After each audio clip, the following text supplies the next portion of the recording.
두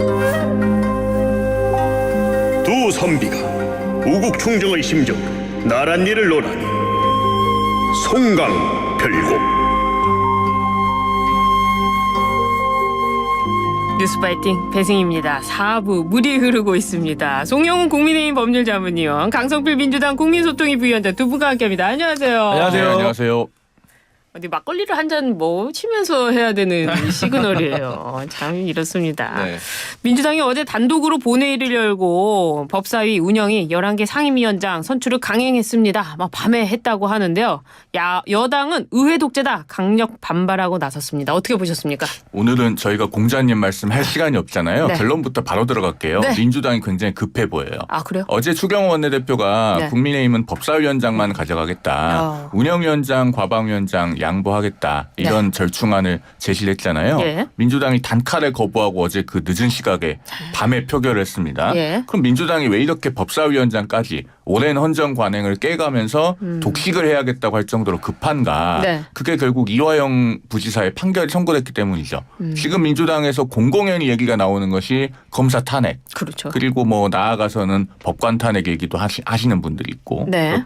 그리고 또 그 무슨 대북송금 수사특검법 이런 것도 발의하지 않았습니까? 네. 그런 것들을 밀어붙이려면 지금 법사위원장이 필요한 거예요. 예. 탄핵 소추하려면은 그 법사위원장이 탄핵 소추위원이 됩니다. 그렇죠. 그것 때문에 네. 이재명 대표의 호위무사로 평가받는 정청래 수석최고위원을 법률가 출신도 아니고 그다음에 상임위원장은 통상 3선이 하는데 4선을 법사위원장으로 네. 그 한밤중에 표결을 해가면서까지 앉힌 것이다. 저는 그렇게 평가합니다. 어떻습니까? 일단 뭐 국민의힘의 과거 비상대책위원장 하셨던 김종인 전 비대위원장도 여당이 보이콧하는 것은 상상할 수 없는 일이다. 무능력한 것이다 라고 말씀하셨죠. 그리고 몇 번을 말씀드리지만 이 관례라는 것은 1당이 국회의장 2당이 법사위원장 맞습니다. 견제 차원인 거죠. 근데 네. 거기에 대한 전제는 대통령이 상권 분립 의회를 존중해서 거부권을 자제했을 때 이루어지는 건데 이미 거부권을 많이 하셨고 앞으로도 하실 겁니다. 그렇기 때문에 더 이상 이 법사위의 견제 기능은 상실했다. 그렇기 때문에 어차피 이제 시간만 끄는 거다. 그래서 괜히 법사위에서 정쟁이 일어나서 다른 민생 법안까지 잠길 수가 있다. 그리고 이 22대 총선의 이 차가워진 국면에 대한 민심을 아직까지는 여당과 대통령실이 한 번도 느끼지 못했을 겁니다. 체감을 못했을 겁니다. 하지만 이번 일을 계기로 정말 우리가 선거에서 졌구나. 민심이 돌아섰구나. 그래서 이런 결과가 나왔구나를 체감할 거라는 거. 그리고 당내 특위 15개 운영해서 시행령으로 하시겠다고 하는데 그렇게 하시면 결국에는 손해를 보는 것은 여당이다. 왜? 대통령실도 얼마 전에 석유 시추 얘기했잖아요.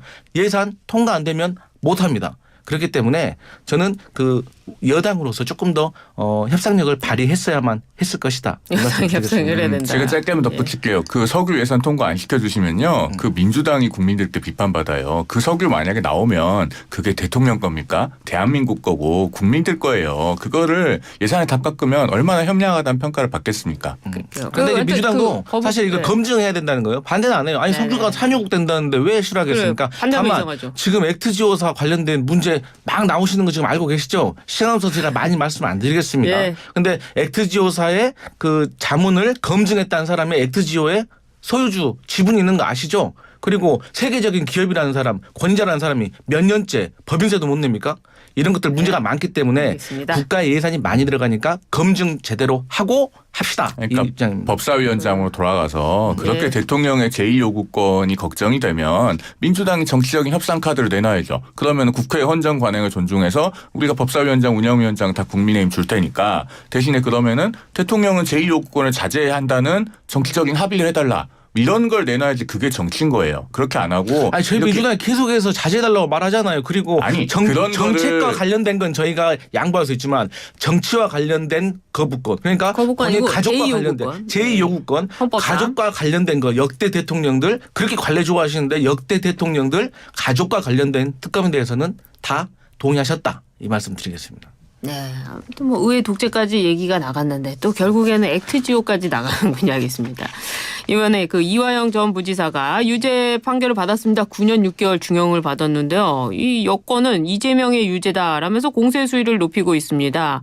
사실은 그 이화영 전 부지사의 보석신문에서도 이 이화영의 유죄 판결이 나오면 이재명의 유죄 판결로 쓸 수가 있다. 이거 본인들이 이야기를 한 부분이 있었는데 이 법원은 또 그 공모 관계에 있었는지는 언급을 안 했어요. 검찰은 어떻게 할 걸로 보이십니까? 일단은 뭐 빠르면 이번 주 안으로 기소를 한다고 하죠. 네. 뭐 이재명 대표를 기소하는 것은 정해진 수순이고 이제 그러면은 이재명 대표가 이것을 알았는가? 네. 즉 제3자 뇌물죄의 혐의를 입증할 수 있는가? 네. 이게 이제 관심사일 건데 저는 크게 세 가지로 봐서 입증 가능하다고 봅니다. 네. 일단은 우리가 지금 다 이화영 전 부지사가 무슨 술판 논란 이런 거 주장하면서 진술 뒤집었기 때문에 네. 그게 계속 유지될 거라고 생각하고 전제를 해서 얘기를 하는데요. 사실은 지금 징역 9년 6개월의 중형을 선고받았잖아요. 네. 그러면은 이화영 전 부지사로서도 이 진실을 말할 수 있는 기회는 이제 항소심밖에 없어요. 그러네요. 네, 진실을 말해야 본인도 감형을 받을 수 있다는 희망이 생기기 때문에 이화영 전 부지사가 계속 이재명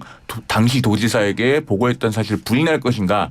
저는 그렇게 생각하지 않습니다. 달라질 여지가 있다고 보고요. 예. 그다음에 그 이화영 부지사가 이재명 대표에게 보고를 했는가 말고 또 다른 제3자 뇌물죄 입증할 수 있는 통로가 있어요. 뭐냐. 김성태 회장하고 이재명 대표 간에 어떤 소통이 있었는가. 지금 이화영 전 부지사의 판결에서도 김성태 회장의 진술은 굉장히 일관성 있고 구체적이고 그래서 믿을만하다라고 판단했거든요. 네. 근데 김성태 회장이 뭐라고 얘기합니까? 이재명 도지사와 중요한 순간순간마다 통화를 했다. 그런 것들을 증언을 한 바가 있어요. 예. 그렇다면 이제 이 부분을 중요하게 봐야 되겠고 그다음에 지금 알려지기로는 이화영 전 부지사가 이재명 당시 도지사에게 대북 사업의 추진 경과를 17차례 보고했다. 구체적인 횟수가 알려지고 있잖아요. 그러면 17번이나 보고를 하는데 그 방북 비용 관련 문제를 보고를 안 했을까요? 이번에 법원 판결에서도 이화영 전 부지사가 북한이 금원을 요구한다는 걸 인식하고 있었다라고 법원이 판결했어요.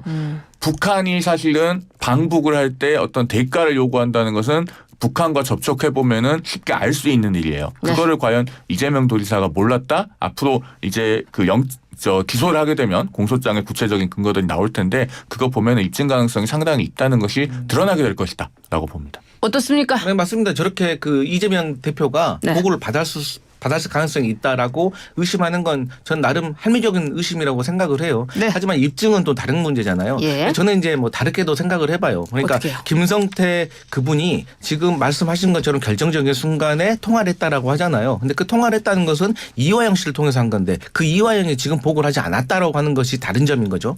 그리고 이 김성태라는 이분에 대해서도 사실 우리가 많이 구체적으로 좀 봐야 돼요. 이분이 정상적인 사업가가 아닙니다. 기본적으로. 그리고 국정원 문건에도 그렇고 여기 그 안부수 씨 재판에도 보면 어쨌든 간에 김성태 씨가 회사의 주가 상승을 위해서 스마트팜 대납을 했고 또 여기에 대해서 경기도와 관련돼서 사업의 우선권을 갖기 위해서 했다는 판례도 있어요. 그렇기 때문에 이런 것들은 한편으로는 이재명 대표의 방북 대납을 위해서 같이 공모를 했을 수도 있는 거지만 또 한편으로는 김성태와 이화영 간의 개인적인 일일 수도 있는 것이고요. 저는 또 한 가지를 제가 자꾸 말씀드리는데 저는 개인적으로 그렇습니다. 사람의 본질이요. 41억이라는 돈을 얼굴 한 번도 보지 않는 사람한테 의해서 대납할 수 있을까? 그러면 어떠한 문서라든지 어떤 구체적인 증거, 녹취록도 없이 그렇게 할 수 있을까? 저는 거기에 대해서는 좀 회의적입니다. 그래서 그러니까요. 이런 거에 대해서 결국은 입증을 할 수 있느냐의 문제이기 때문에 저는 말씀하신 것처럼 우리가 이제 경기도하고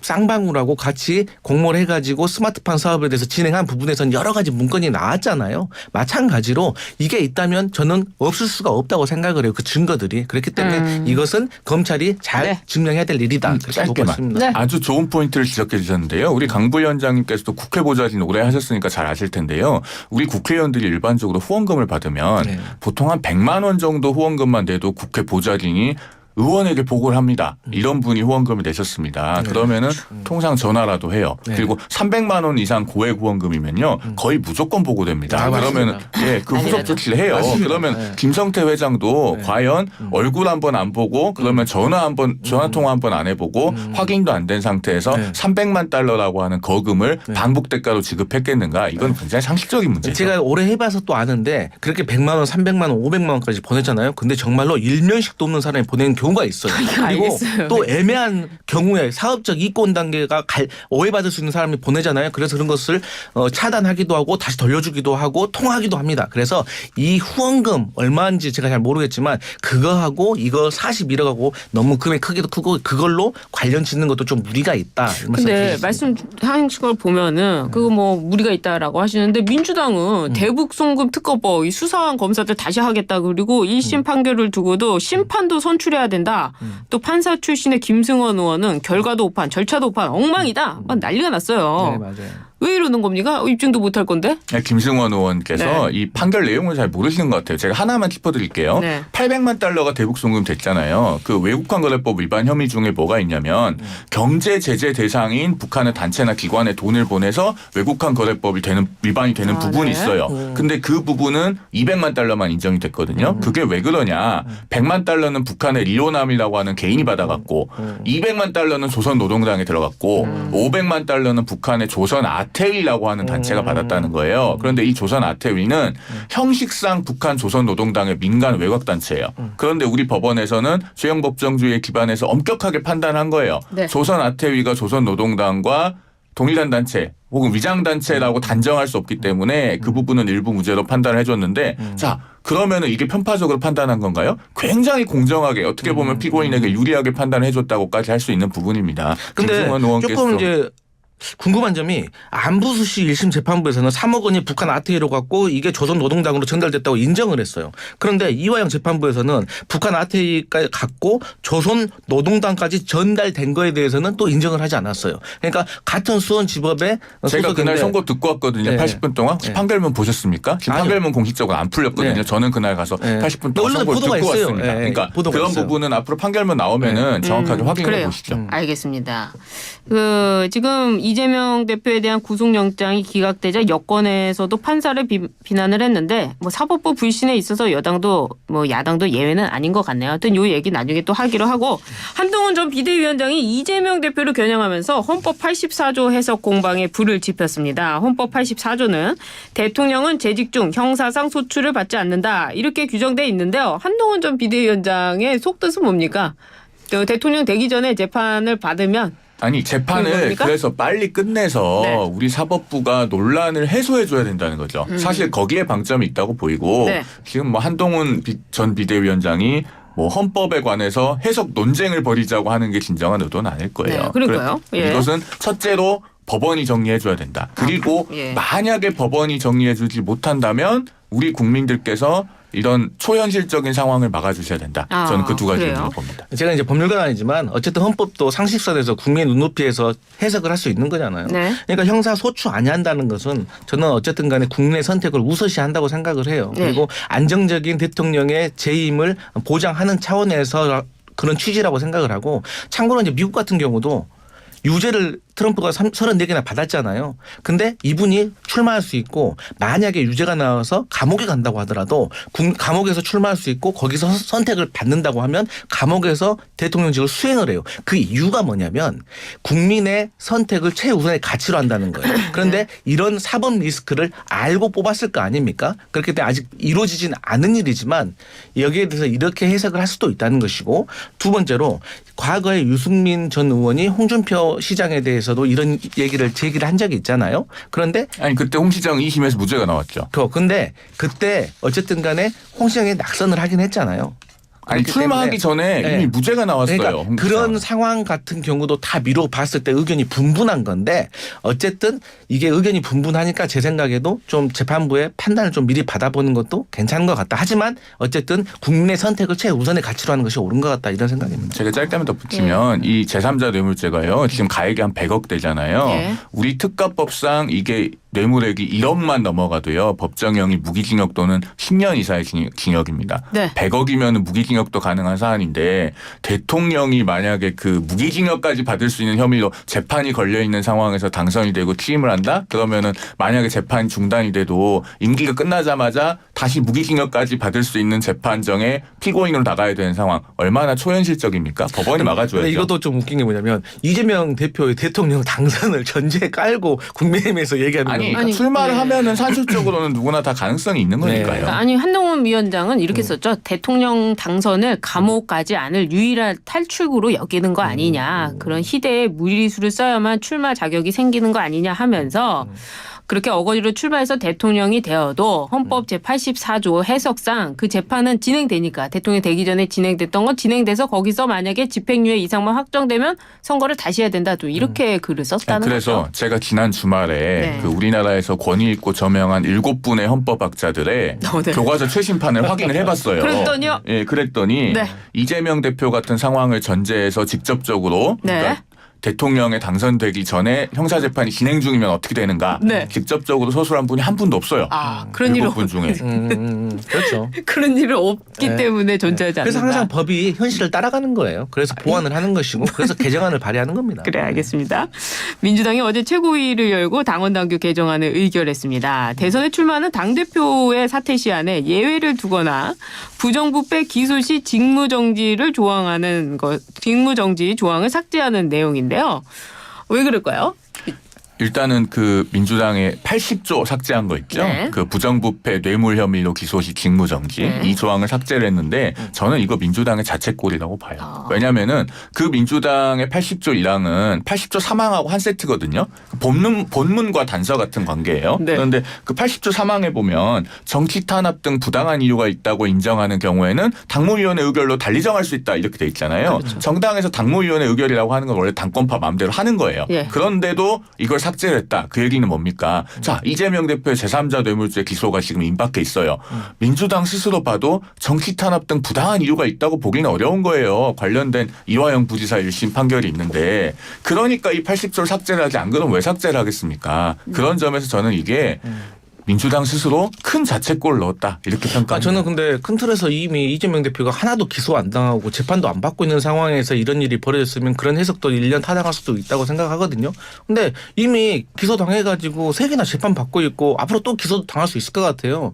그렇기 때문에 저는 거기에 대해서는 조금 이재명 대표의 맞춤형이라는 것은 저는 좀 동의할 수가 없고 저는 오히려 예를 들어 송영길 대표와 관련된 전당대회 돈봉투 사건 20명 정도가 연루가 되어 있어요. 근데 제가 봤을 때는 이제 물론 디테일한 얘기지만 분명히 그 20명 중에 받은 분도 있을 수도 있지만 안 받은 분은 분명히 있을 거라고 저는 생각을 해요. 하지만 이런 분들도 수사선상에 올라가지고 피해자가 돼서 기소당하면 출마할 수가 없는 거잖아요. 그럼 선의의 피해자가 생길 수도 있는 거예요. 아니 그거 당직정지 조항이거든요. 아니, 그러니까 그리고 민주당에서 정치 탄압 등 부당한 이유가 있다고 스스로 인정하면 되잖아요. 네. 그렇게 해서 이재명 대표가 지금도 당대표 하고 있는데 그러니까 앞서 그 3건에 기소된 거 말씀하시는데 앞에 3건에 대해서는 민주당이 지금 그렇게 해석해서 이재명 대표 당대표 지위를 유지하고 있어요. 네. 그런데 이 시점에 이걸 갑자기 삭제를 해요. 그러면은 이 제3자 뇌물죄 기소가 되면 민주당 스스로 봐도 이거는 정치 탄압 등 부당한 이유가 있다고 인정하기에는 너무나 궁색해서 삭제하는 것이 아니냐. 아니, 그 얘기입니다. 공색하다는 거는 국민의힘에서 봤을 때 공색한 거고 저희 민주당이 봤을 때는 야당 탄압이고 무리한 검찰의 수사라고 생각하기 때문에 전혀 그렇게 생각하지 않고요. 알겠습니다. 저는요 또 이런 문제가 있습니다. 예. 사실 공허한 문제예요. 이거 국민의힘처럼 사실 상대가 있었을 때 친윤과 친한이 있었을 때 룰을 가지고 삭제를 한 거 가지고 논란이 있을 수가 있는데 사실 지금의 저희 민주당의 상황은 자랑은 아니지만 사실 이재명 대표가 이대로 가면 그냥 대선 후보가 되는 분위기예요. 그렇기 때문에 여기에 대해서 브레이크를 걸 수 있는 대항마가 없기 때문에 네. 그런 오해는 조금 너무 과도하다. 알겠습니다. 좀 그렇게 생각합니다. 이번에는 국민권익위가 김건희 여사 명품백 수수 의혹과 관련해서 청탁금지법상 제재 규정이 없다라면서 사건을 종결 처리했습니다. 민주당은 권익위가 권력의 신여로 전락했다 이렇게 질타했는데요. 민주당부터 이야기 들어볼까요?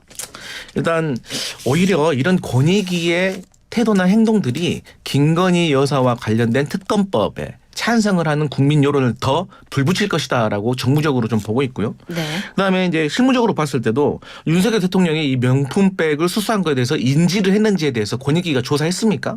안 한 것 같아요. 그리고 어떤 브랜드의 어떤 명품인 것까지 다 카톡 대화로 확인이 됐어요. 그럼에도 불구하고 이게 죄가 없다? 그러면 대한민국의 모든 공직자의 배우자들은 직무 관련성이라는 어떤 안전장치만 풀고 나면 얼마든지 받을 수가 있다는 얘기예요. 그리고 저는 이제 청탁금지법 8조 사항 같은 데 보면 어쨌든 간에 공직자, 배우자 직무 관련 금품 받으면 안 되고 제공하면 안 된다라고 했어요. 근데 이러한 전체적인 상황이 그렇게 안 보이나요? 저는 국민들은 그렇게 생각하지 않을 거라고 생각함에도 불구하고 오히려 저는 일부 국민들은 이것은 청탁금지법을 넘어서 알선수재 혐의까지 갈 수 있다고 생각할 수도 있다고 봐요. 그리고 이원석 총장이 검사 3명을 투입해서 수사하고 있는데 이런 결론을 먼저 내려버려 가지고 가이드라인을 제시한 것 같은 느낌? 절대로 국민들이 두고 보지 않을 거다. 저는 그렇게 보고 있습니다. 아니 그런데요. 지난 총선 때는 민주당이 뭐라고 했습니까? 왜 권익위가 빨리 조사해서 결론 내지 않느냐고 그렇게 몰아붙였잖아요. 네. 그러니까 검찰이 수사하고 있어도 지금 민주당에서도 그렇게 공격을 하는데 그러면 어느 시점에는 결론을 내줘야죠. 그리고 권익위도 굉장히 고심이 깊었을 거라고 보는 게 말씀하신 것처럼 지금 검찰이 수사를 하고 있는 상황이에요. 더더군다나 이원석 검찰총장이 법 앞에는 예외도 특혜도 성역도 없다 이렇게 공개적으로 천명하시잖아요. 네. 그렇게까지 의지를 갖고 있는데 권익위가 어정쩡하게 대충 결론 내거나 사건을 뭉개거나 저는 이럴 수 없었다고 봅니다. 다만 말씀하신 것처럼 이게 벌칙 규정이 없어요. 우리 입법에 큰 흠결이 있는 것이죠. 그러면 민주당이 그렇게 평소에 청탁금지법에 관심이 많았으면 180석 갖고 계실 때 입법 보완을 좀 하시지 그러셨어요. 지금 22대 국회에서라도 빨리 좀 개정안을 내셔서 한번 좀 그 입법 개정안은 꼭 어차피 내야 될것 소급 적용은 안 같습니다. 되겠지만 그리고 짧게 하나 덧붙이면은 네. 대통령께서 뭐 언제 알았냐 이거를 말씀하시는데 그 법을 잘 보시면은요 소속 기관의 장에게 신고하게 돼 있어요. 그럼 대통령은요 스스로가 소속 기관의 장이에요. 아니 그 누구에게- 장의 신고가 아니라 아니, 인지했느냐 안 했느냐 지금 얘기하고 아니, 있잖아요. 그러니까 그게 보세요. 법에 정말 아니, 소장님 잠깐만요. 그렇게 얘기하면 안 돼요. 아니 법률상 의무가 위반이 있어야 우리가 그걸 뭐 제재를 하든 조사를 하든 할 텐데 대통령은 독임제 행정기관이기 때문에 이런 경우에 그럼 누구에게 신고를 합니까? 대통령 스스로가 아니 지금 소속기관 대통령 장인데. 그러면 알고는 있었는데 신고할 사람을 몰라가지고 안 했다는 거예요. 아니 지금? 그게 아니고 네. 애초에 그 네. 논의가 지금 따져볼 문제가 아니라는 겁니다. 아니, 왜 따져볼 문제가 아니에요. 인지했는지 아닌지가 중요한 건데 직무 아니, 관련성하고 두 가지가 알겠습니다. 중요한 포인트인데 어디에 신고를 해야 될지 몰라서 인지를 했는데도 불구하고 안 했다는 거예요? 아니, 그러니까 예. 위반이 있어야 뭘 조사를 할 텐데 일단은 법리적으로 그게 위반이 될 수가 없어요. 소속기관의 그 장이 위반이 없어서 자, 지금 대통령 기록관실로 가 있는 거예요? 그것은 백화점 명품관에 가 다음 있어야 주에 될 백을? 하기로 하고요. 오늘은 또 시간이 됐습니다. 알겠습니다. 저희가 여기서 마무리를 해야 됩니다. 지금까지 송영은 국민의힘 법률자문위원 강성필 민주당 국민소통위 부위원장 두 분과 함께했습니다. 감사합니다. 감사합니다. 고맙습니다.